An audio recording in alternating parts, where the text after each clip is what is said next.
लाल button को दबा के सब्सक्राइब करें हमारे चैनल को और क्लिक करें बेल आइकॉन को ताकि आपको आने वाली वीडियोस मिलती रहें बिल्कुल free. Hit the red button for subscription and click the bell icon for upcoming videos, it's free. ये novel The Picture of a Dorian Gray, जिसे ऑस्कर वाइल्ड ने लिखा है और ये 1890 में पब्लिश हुआ था। इस नावल की कहानी एक बेसल हेल्बर्ट पेंटर के स्टूडियो से शुरू होती है। बेसल अपने करीबी दोस्त लॉर्ड हेनरी को अपनी नई पेंटिंग के बारे में बता रहा होता है जो उसने एक खूबसूरत नौजवान की बनाई है जिसका नाम डोरियन ग्रे है। फिर बेसल और हेनरी डोरियन के बारे में बात करते हैं कि वो कितना खूबसूरत और परफेक्ट है। लॉर्ड हेनरी डोरियन से मिलना चाहता है मगर बेसल उसे टाल देता है, लेकिन इत्तेफाक से डोरियन उसी वक्त स्टूडियो आ जाता है। लॉर्ड हेनरी डोरियन को देखता है तो कहता है कि तुम्हारी जवानी और खूबसूरती हमेशा रहने वाली चीज़ नहीं है, ये कुछ अरसे में ही ढल जाएगी। जैसे जैसे तुम्हारी उम्र बढ़ेगी सब कुछ ख़त्म होता जाएगा।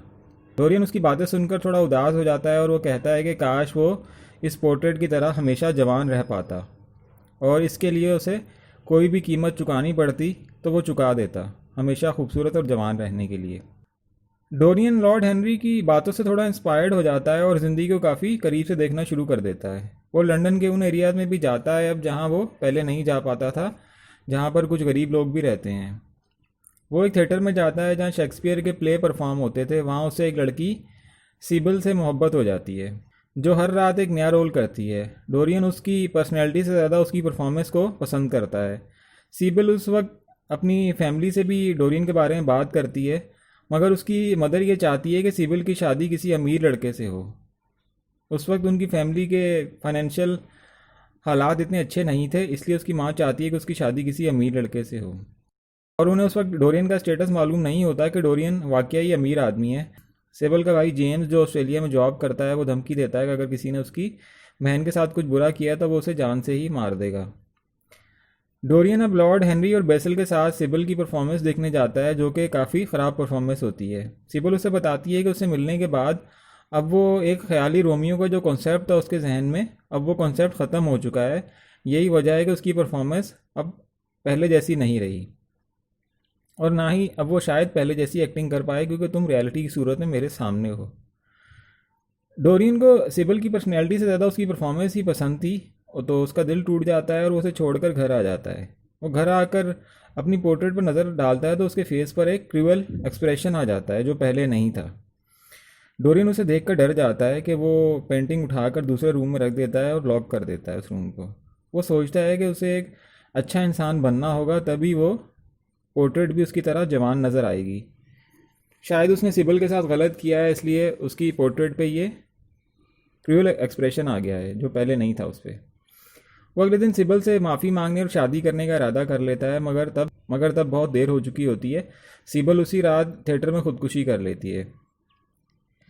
थिएटर में किसी को ये पता नहीं चलता कि डोरियन उसकी खुदकुशी का जिम्मेदार है क्योंकि वो डोरियन को उसके नाम से नहीं बल्कि प्रिंस चार्मिंग के नाम से बुलाया करती थी।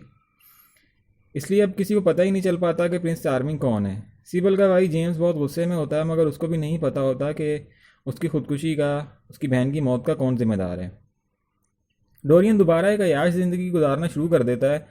गुजरते वक्त के साथ साथ उसकी पेंटिंग और ज़्यादा अगली होती जाती है मगर डोरियन वैसे का वैसा ही जवान रहता है। सभी लोग उसकी अयाश ज़िंदगी के बारे में बातें करते हैं। इस तरह काफ़ी साल गुजर जाते हैं और अब डोरियन 38 साल का हो जाता है। एक दिन उसकी मुलाकात बेसल से होती है तो वो बेसल को वो पेंटिंग दिखाता है तो वो बेसल को वो पोर्ट्रेट दिखाता है तो बेसल उससे उसके गुनाहों की माफ़ी मांगने का कहता है तो वो बेसल को ही कत्ल कर देता है। फिर डोरियन अपने पुराने दोस्त एलन कैम्बल को ब्लैकमेल करता है और उसे बेसल की बॉडी को ठिकाने लगाने का काम देता है। डोरियन का सामना एक बार जेम्स से हो जाता है जो इतने सालों बाद अपनी बहन के कातिल को ढूंढ रहा होता है मगर डोरियन को वो पहचान नहीं पाता क्योंकि डोरियन इतने साल गुजरने के बावजूद भी अभी तक जवान है। तो वो यही समझता है कि वो तो बहुत पुराना किस्सा था, 18-20 साल होने वाले हैं उस बात को। लेकिन बाद में एक औरत जो डोरियन को जानती है वो जेम्स को बताती है कि ये डोरियन ही है। जेम्स डोरियन का दोबारा पीछा करता है लेकिन कुछ दिन बाद पता चलता है कि जेम्स को किसी ने कत्ल कर दिया है। तो डोरियन ये सुनकर काफ़ी रिलैक्स हो जाता है। डोरियन की मुलाकात एक बार हेनरी से होती है। वो डोरियन से उसकी जवानी का राज पूछता है मगर वो कुछ नहीं बताता और बात को टाल देता है। एक शाम डोरियन दोबारा पोर्ट्रेट को देखता है और वो सोचता है कि इस चाकू से मैं इस पोर्ट्रेट को ख़त्म कर देता हूँ, वही चाकू जिससे उसने बेसल को कत्ल किया था। कुछ देर बाद डोरियन के नौकर पुलिस को फ़ोन करते हैं, उन्हें इन्फॉर्म करते हैं कि एक बदशक्ल आदमी डोरियन की खूबसूरत पोर्ट्रेट के सामने मुर्दा पड़ा है। वो पेंटिंग अपनी उसी खूबसूरती के साथ दीवार पर टंगी होती है और यहाँ पर ये प्ले ख़त्म हो जाता है।